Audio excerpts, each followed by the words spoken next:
Hey guys, this is Venger as Satanis.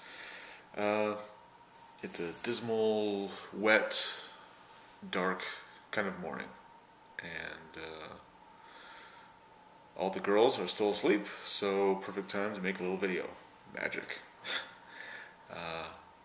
The biggest news is, at least the PDF for right now, of Liberation of the Demon Slayer is out now on drive-through role-playing games. Put a link down there. And in a couple days, somewhere between a couple days and a week, it'll be in print as well as an actual book, instead of, that's my stomach, instead of just the PDF.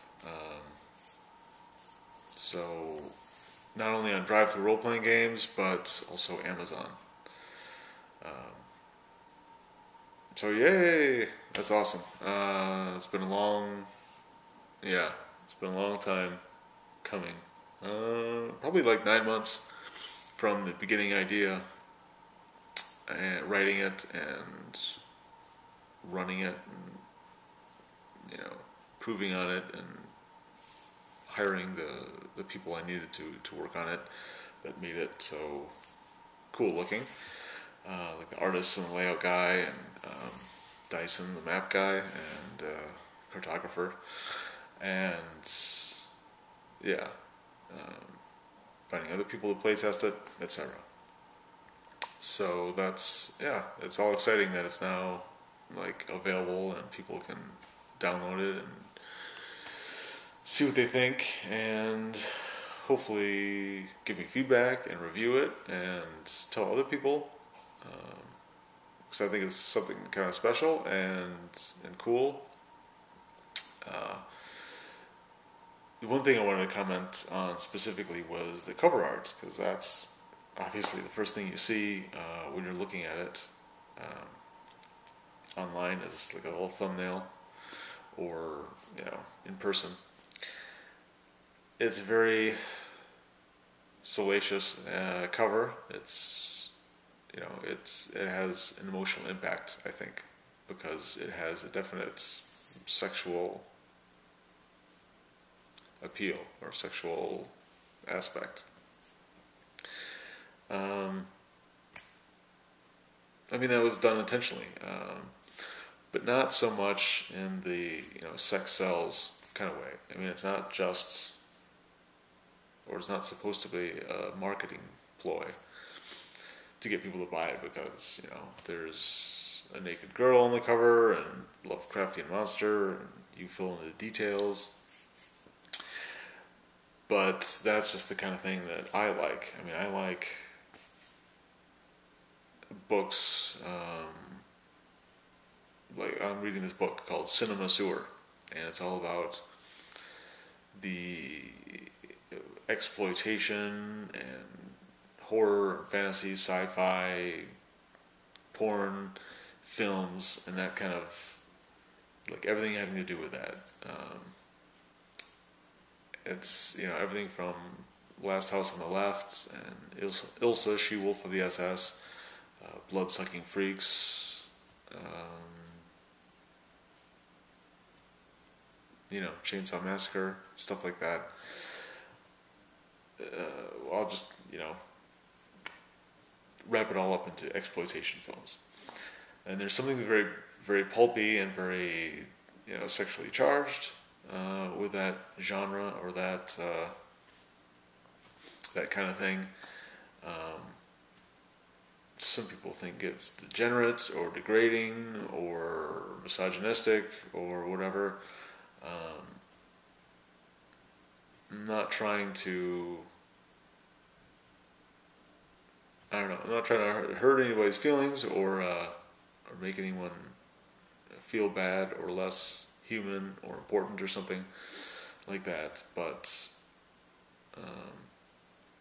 I don't know, in my art and literature and movies and things like that, that's kind of what I want, or that's what I like, and that's the thing I was going for.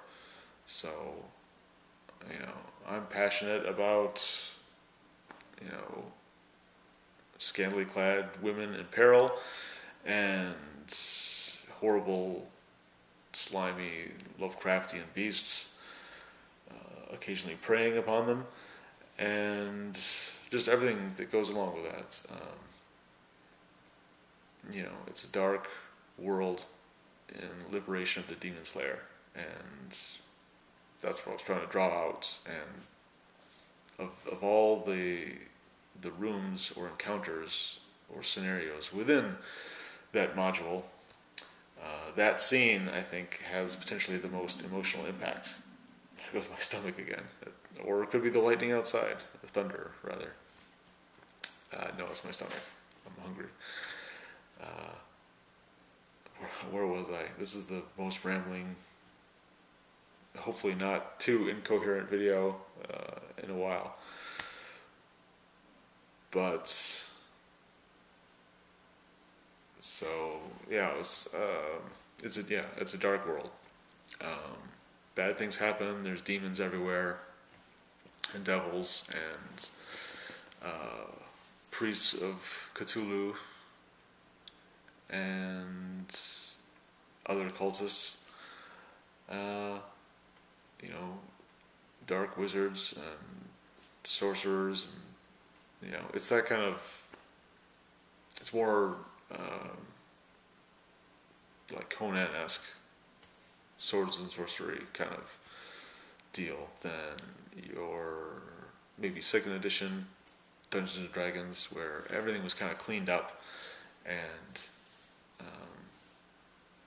any nudity was taken away, and shining knights of armor and their, you know, sparkling castles, and always saving the damsel and in distress, and although even that's, you know, a pulp trope that you know, it's hard to get away from in fantasy.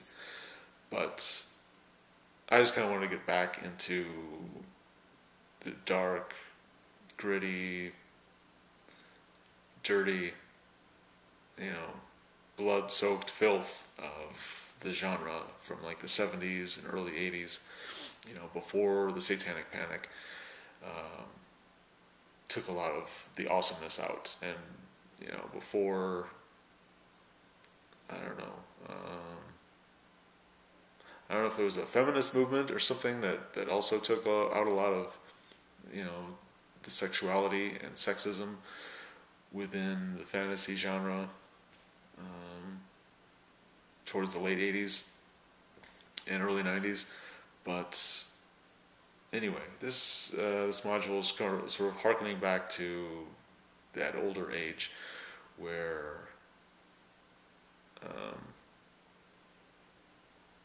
I don't know, there was also not only was there sex and violence and exploitation, but a different aesthetic and a different sensibility than you would get now. And hopefully that comes across if you ever happen to read the module or look at the interior pictures as well as the outside cover. Anyway, as I said, the link is below, and hopefully in a few days, if you watch this again, or if you're finding it for the first time, the print version is available as well as the PDF on both Drive-Thru RPG and Amazon. I think that's it. Okay, this is probably a 30-minute video or something ungodly like that. I apologize. Yeah, so tell your friends. I would love to see reviews. Blog about it. Post video responses to it. And everything like that. Cthulhu Fatagan.